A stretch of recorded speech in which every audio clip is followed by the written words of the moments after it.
Today I've got some new porch decor ideas for you. Keep watching. I'm Brandy and this is Making It My Own DIYs. Welcome back. All right, the first is going to be a bird round. Very easy. I've got some chalk paint in two different colors. We have oatmeal and we have plaster. I'm going to use a variety of chippy brushes. Mine have seen better days. I'm going to use a little scrap of Christmas greenery. Can be used anytime, right? Evergreens are always green. And then I have some of this mesh ribbon from Dollar Tree in three different colors. A little bell that I thrifted. Love its little rusty, crusty look. What do you think about that?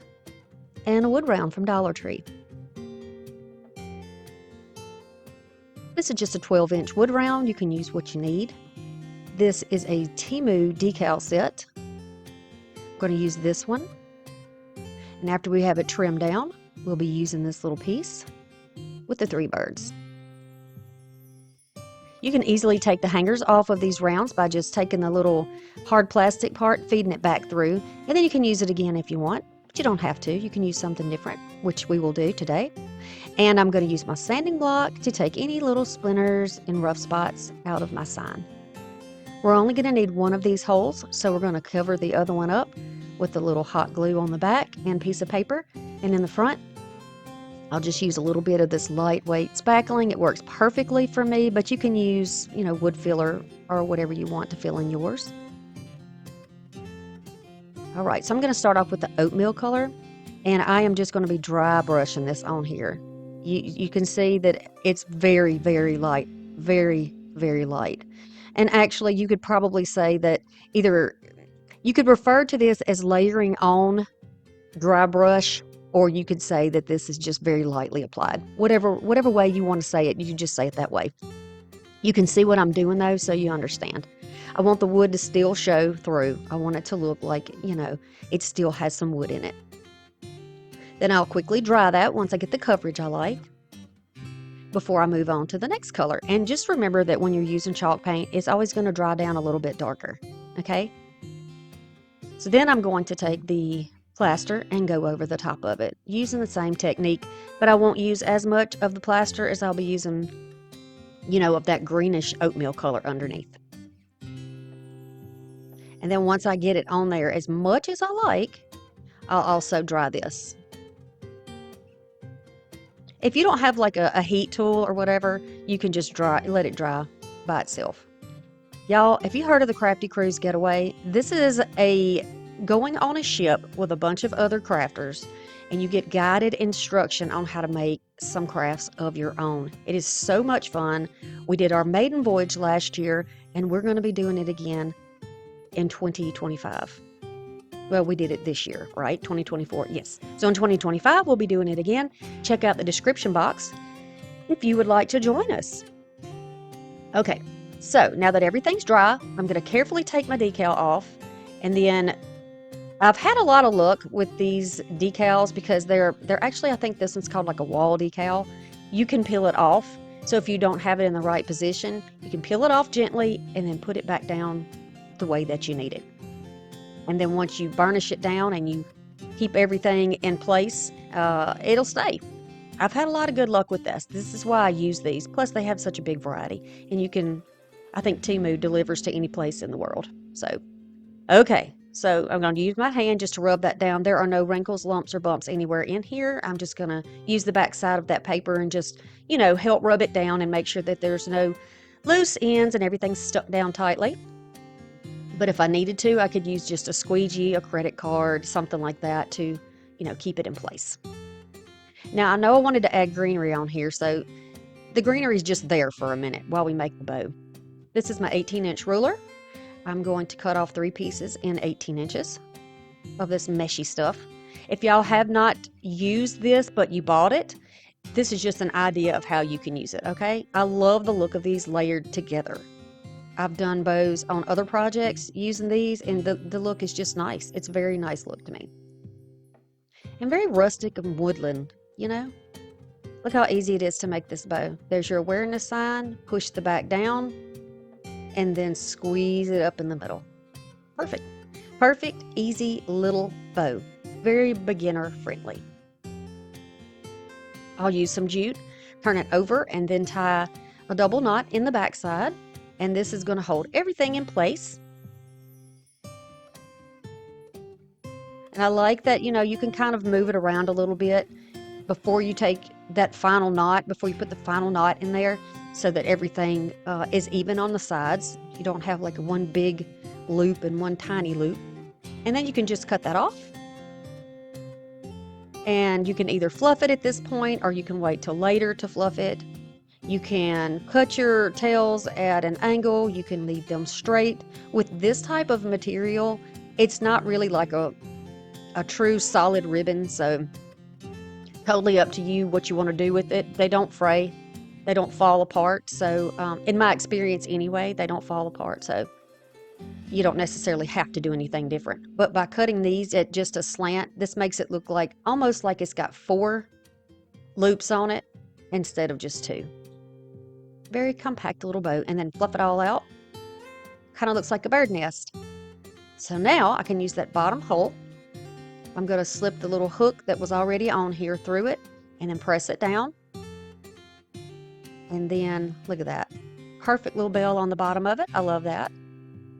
And then you can put the bow right above it, or you can put the bow anywhere you want to, or you can leave the bow off. I wanted to take the opportunity on a wood round, a simple project, to just show you how to make a bow that would work in a lot of situations, and also to be able to use this mesh for something rather than having it in your stash and never getting use from it. So the hanger we're going to put on here now, we're just going to use a little piece of, this is like maybe a jute type fabric ribbon. So we're just going to use that. And then make sure everything's locked in place on the back. Y'all, I was sick last week, so for those of you who watched that Halloween video with music, I really appreciate that support. I know people prefer to hear my voice, but I have been struggling with allergies and sinus problems, and I just could not do it. My throat was on fire. I'm at the end of whatever it was that was bothering me now. I just have a little cough and a little bit of congestion left, but I'm talking now, so I'm back at it. So if you don't mind, if you haven't seen the Halloween video, if you don't mind and you enjoy Halloween, I only did these for like a half-a-ween. So for people who really like to do it all year long, can check those crafts out. But yeah, I thought it was a nice little video, a compilation of some things that I had done in the past, and I had a lot of fun choosing the music for that. But yeah, that's why I wasn't talking, because I know a couple of people said I prefer when you talk, and I prefer to chat with you guys too. But I just wasn't able last week. So I appreciate your patience, and I am back, and I am doing the best I can to get through here without coughing. So how about that? All right, now I'm going to take my antiquing wax because, at this point, we're going to take that antiquing wax and do something with it. Yeah. So I'm just very gently, very lightly showing you here the difference that it makes from one side to the other side, if you want to use it or not. I really like the dimension that the shading gives and that aged look. I think it just makes the center pop, and so this is why I use it all the time. And then I like to gradually build it up, just gradually. There's hardly any on that brush. And this is my final result, and I really enjoy this piece. I know this is something y'all can do. I'm showing you this in my screen porch area, because we'll be doing a makeover before you know it. And I'll be using several of the pieces that we have made this year for porch decor out there. So if you're interested in that, be sure that you subscribe to the channel and hit the notification bell so you'll know and you won't miss anything. And if you're enjoying this, please consider giving me a thumbs up. The next is a cheese box. It's not what you think. Okay, so I've got my sanding tools, whatever I want to use. Some Java chalk paint, which is a very dark brown. A variety of little birdies I might want to use.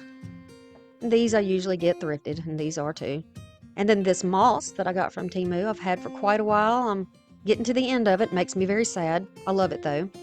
And this little cheese box. This one had a lid, but I, for the life of me, can't find it. And I thought, this is the perfect size for what I want to do. We're going to use it. Look how splintery this is. You've got to be so careful on these things. I'm going to immediately sand this down. You can also use a sander, electric sander if you have one, but I want to do this to show you that it can be done even if you don't have power tools. So I'm going over the inside, the outside with the bigger block, all the bigger areas. And then for the smaller areas, like where the pieces meet, I'll be using this. And I appreciate everybody directing me in the numbers of the sanding. You are very right, and I am very wrong. And I am willing to say that, yes, in a video, I did get the grit wrong, and I was very gently, so thank you for that, directed in the right direction with that. So 80 grit is very rough. 120, not so rough. Got it now. I got it, y'all. Thank you very much. I'm learning too. I'm not saying that I'm a pro here. I'm self-taught. And I appreciate when I am given constructive criticism, because I would never be mean to anybody. So please don't be mean to me. Please. All right, so the inside is going to be Spanish moss, but everything else is going to be this dark brown color. I don't want my colors bleeding together, so I'm going to be sure that I am drying this completely before I put down my next color. So here's that Spanish moss. I'm going to put this all the way on this inside, and I'll be sure to get it snugged up next to that corner. With whatever brush you find easier to make a straight line, then you can use that just to give you a nice clean finish. But really, we're going to be doing some things on the inside of this box where you might not necessarily see if you're, if you get a little bit on the edge. Then I'm going to dry it. This is just one coat. It's very thick. I love the green color. This is really a pretty green. So now I've got a variety of thrifted and purchased pieces here. I'm going to grab that moss and start putting down like a little ledge. Oh, nope, we're making the bird's nest first. That's what we're doing. So I've just taken that under section that looks sort of woody and mossy and just rolled it onto itself and tucked it under to make a little bird's nest. It's got a little moss on the outside, the green part, so it looks pretty much like a little nest would look. Pretty similar, right? And then I'm going to cut a section off to make a little slanted area here. We're going to make this not flat on the bottom of the box, but we're going to give it a little something different, because these little different things that we do make a difference in our projects and make them special, right? By all means, put it right in the bottom if you want to. Now this is a little bit of foam that came in some packaging for something that I bought. I don't know, I've had it for a while, but the fact that it's black is going to help it blend in, I think. And I'm just going to cut it on angles so that I can put it right to the side here to make a little bit of a ledge, almost like maybe it's on a hill.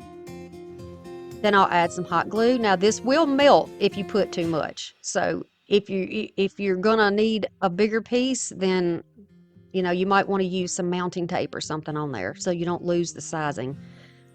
See that big old bruise on the side of my hand? Y'all, I do not remember how I did that.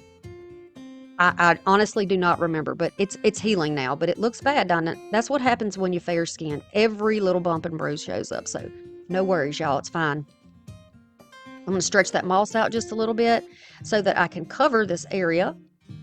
And that's another thing that I like about the moss, is that it's so easy to put down. If you don't want to melt what is underneath there, you don't want to melt that, you can just use floral pens. That's, pretty much what these pens are made for florals, for greenery, for whatever. It holds everything in place, right? So if this were hair, these are the bobby pins, right? Did y'all's mama use bobby pins in her hair?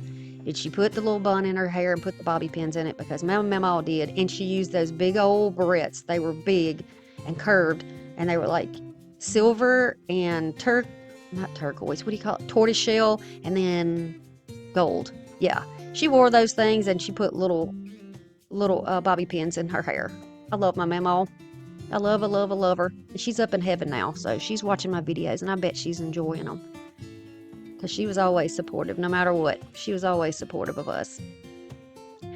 Okay, so now everything's pinned down, but you can use glue. You can use Mounting tape, you can use any type of regular glue if you want to use it. My projects are not made to sell. I use my projects for myself. So, and if I give them to anybody, they know, I tell them, look, it's as is, right? It's as is. So, the little pins, if you're bothered by that, you can cover that up with a little hot glue because the hot glue can go on top of plastic and it's not going to be a problem. So it'll be fine on top of that. I just don't want to melt that foam, and it will melt if you put hot glue on it to some extent. Now I'm just choosing a place, since I've got my branch in there, I'm choosing a place for my little nest for my bird to sit. Now, taking into consideration that the bird I'm using is a little chubber, she's a little chubber, and she needs room to sit comfortably in her nest, right? By the way, I don't mean that in a negative way. I'm a little chubber too. So, I say it out of love. She's nice and round and fluffy. There you go. She's a fluffy girl.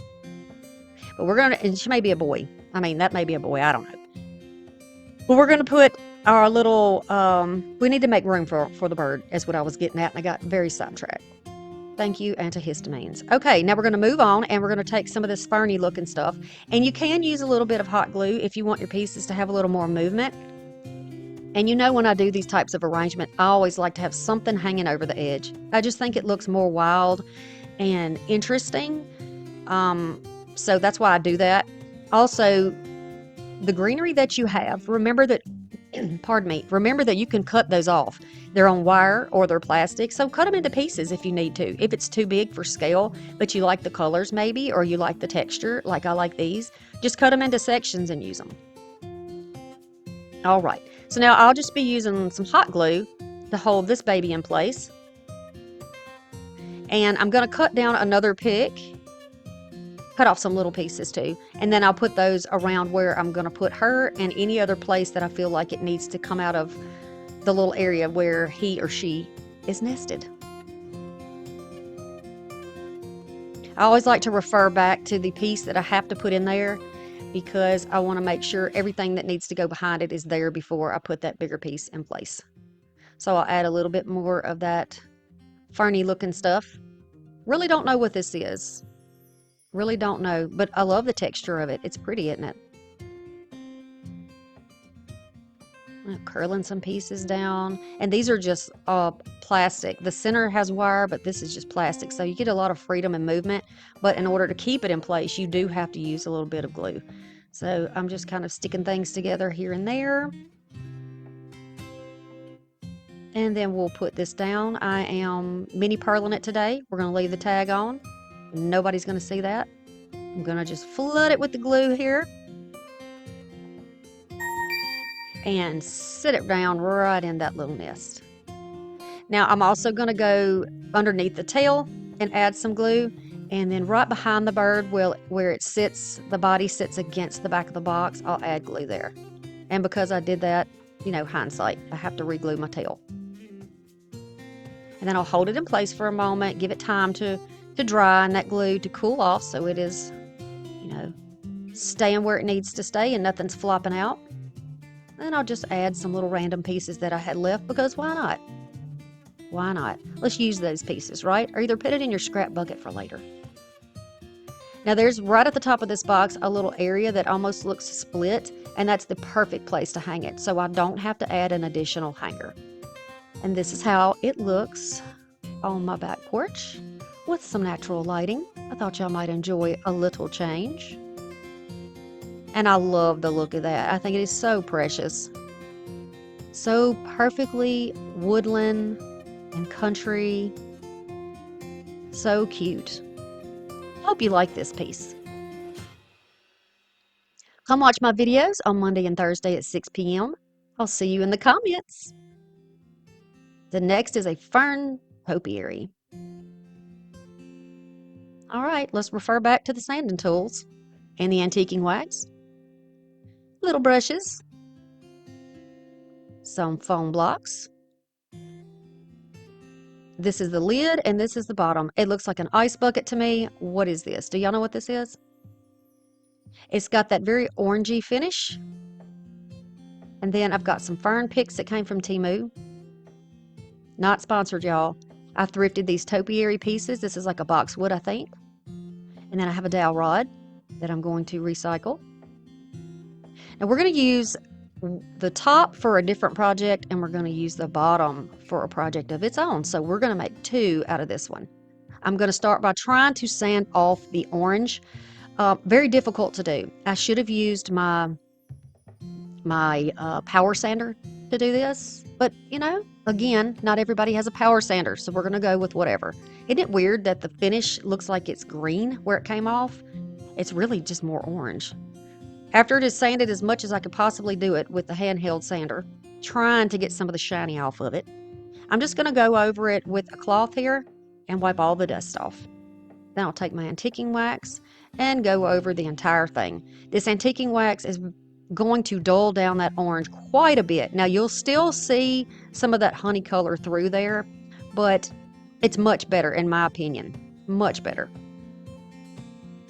So here is the bucket, and it is completely covered, as well as my hands. Full coverage there. And then here's the lid. I'm going to let mine dry overnight. You can see the difference that it makes. And I like it much better with antiquing wax. See the difference?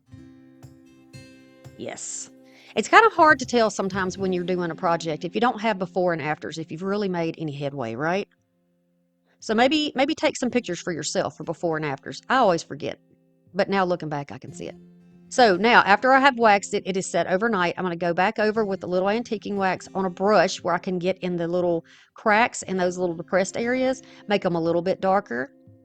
And then after that's dry, we can start putting in our arrangement, which is pretty much the easy part. I'm going to make sure my handle's in the front just because I like it in the front.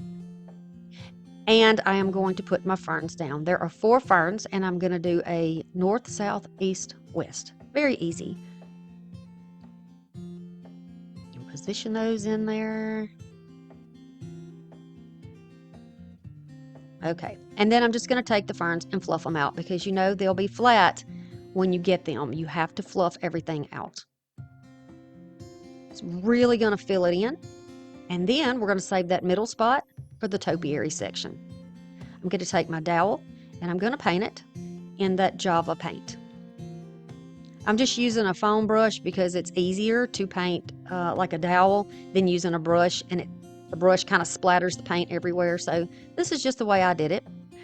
After it is dry, see here, this is what it looks like. The very bottom doesn't have to be dry, painted, so you don't have to worry about that. Now what you can't see me doing here is I am feeding this through. It's like the inside is like a plastic cage looking situation. So I'm just feeding this dowel through close as I can to the center.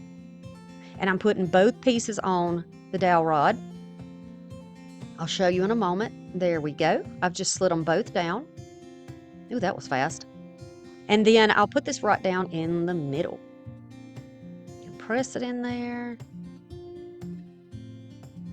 And then I can fluff out a little bit more with my ferns and decide how I want to position the topiary on the top. Because you can move them up and down. I didn't glue them in place. So I can look at the distance and how far I want them to be. And look, would she be perfect in there? He/she? Yeah. All right. I'm going to take a little Excelsior grass and I'm going to use this to go on the inside to cover up every bit of the foam situation that is in there. And fluffy fluff. Here it is on my back porch, and I just set the bucket down in like a fern wreath. I just set that down on my table. So there's another option. If you want to make even bigger presentation, you can put something underneath it or around it. And there's our little bird sitting there. Hey y'all, see the little pillow in the back? A very southern hello and welcome if you are new to my channel. I appreciate you stopping by and visiting. And then we're going to do a coaster. All right, so we're going to use some dishwasher safe Mod Podge, the Plaster Waverly chalk paint. I'm going to use a couple of brushes, of course. I'll use a rub-on transfer from IOD. And it does have May on it. Isn't that interesting? This is from the seed catalog book from last year. And I decided, you know what? We're going to use this lid and we're going to do something separate with the lid. How about that? So I'm going to paint the entire inside of this with this plaster. I'm going to very carefully go to all of my edges with the brush and leave the little edges brown. I'm going to dry it thoroughly. This is just one coat. Don't need more than one. It's going to be fine. It needs to be completely dry before you do a transfer. So now what I'm doing is just kind of cutting down the unnecessary extras from the paper that don't have to be placed inside of that box, because the box, the lid rather, is a little bit shorter than the actual transfer. So I want to make sure that I can get this in place, that it will fit in here. So I'm just going to take off the farm and floral guide section that's on the bottom to make sure that it fits. I'm just going to keep trimming it until I get it where it needs to be, so that I can get as much as I can onto the box top or the bucket top. You can see what I'm going at here. Once I get it as close as possible, I am going to take it off of the paper. I'll look at it from above first before I drop it down, and then I'll place it down and put my hand on it and just press it down. Press it straight. I'm going to go all the way to those little edges because they kind of lap over a little bit. But I think it's as centered as I could possibly get it, saving as much of the image as possible. I absolutely love this print. I love the richness of those colors. I think that for summer and even into fall, these colors are going to be beautiful on the screen porch or your patio or wherever. So what could you use that would have a lid that you could possibly take the lid off and use for something different? Use the bucket part, the vessel part for a floral arrangement, and then take the lid and use it as something else. And then if you decide to take your arrangement apart, you can put the lid back on it and you still have the bucket to use. It's perfect. 2 in 1, y'all. 2 in 1. All right, so it was right up in that corner, so I just used my little Cricut tool here to help lift the backing off. And I'm going to slowly lift up that paper. And you do it slowly because of that reason. Do you see how the leaf was still kind of clinging to that backing? I wanted to be sure that I got every bit of that image before I lifted this off. So I'm just making sure everything's stuck down. I want to peel it off, and then I'll go over it and rub it down. And the color is extremely vibrant. It is gorgeous. Look at this. It's gorgeous. Okay, so I scratched it with my little tool that I was using, so all I'm doing now is just kind of dotting over the little scratched area with a tad of that paint. And then we'll let it dry, that little section that I just painted. This is so pretty. And then we can start doing the Mod Podge. If you wonder, my mindset with Mod Podge and then using my antiquing wax is that my antiquing wax is, I don't want it to smear, and I don't entirely know if I use antiquing wax first and then go over it with Mod Podge, if it would kind of re-wet it and make it smear. So let's just gonna go with the Mod Podging first, and then I'll put some antiquing wax, because you know I'm going to, right? I mean, it's kind of understood at this point. I really don't even have to show that little crusty bottle anymore, because you know what's going to happen. And y'all, I'm almost to the bottom of that bottle. I ordered some more, but I didn't order the same brand, so we'll see. We'll see what happens. Now I'm going right in the crack there, the little space between the white and the wood, to deepen up right around beautiful print. You can see what I'm doing here. And then I'll gradually, lightly pull it outward just a little bit into that white. It's just really changing the angle of your brush when you're putting it down. You see? Very subtle, but very pretty, and definitely adds to that aging look. And now I'm just kind of going in between the leaves and the flowers just a little bit, just bumping it a little bit. And obviously, it's not necessary if you don't want to do it. But look how beautiful this is. And be sure when you're using your Mod Podge, you're reading the directions because there is a cure time for the different types, right? And if we want this to be waterproof, that we can put our glass of iced water on outside, haha, just like this, then you have to make sure that it is cured so you don't ruin your print and the top. I love this little beauty. Love it. Y'all stay hydrated, okay? Thank you so much to my channel members, my magic makers. You really do make magic happen on my channel. Your love and support fuel me. Okay, so now we're going to go on to the side table. The easiest one, y'all. All right, so I had this idea of using a lampshade as the base of a table. Is it original? Maybe not, because most things have already been done. But I thought of it in my head, so I thought, yeah, let's do it. So I'm using an old lampshade. I'm going to be using a wood round or a wood slice. I'm going to use this wood coaster that I thrifted. And then this underneath, you can see this huge, beautiful wooden tray that I got, that I thrifted. Yes, I thrifted it. Of course, we got that antiquing wax. We're going to go over this with the antiquing wax. We're going to go over also that tray just to richen it up because they're kind of older pieces and they've lost a little bit of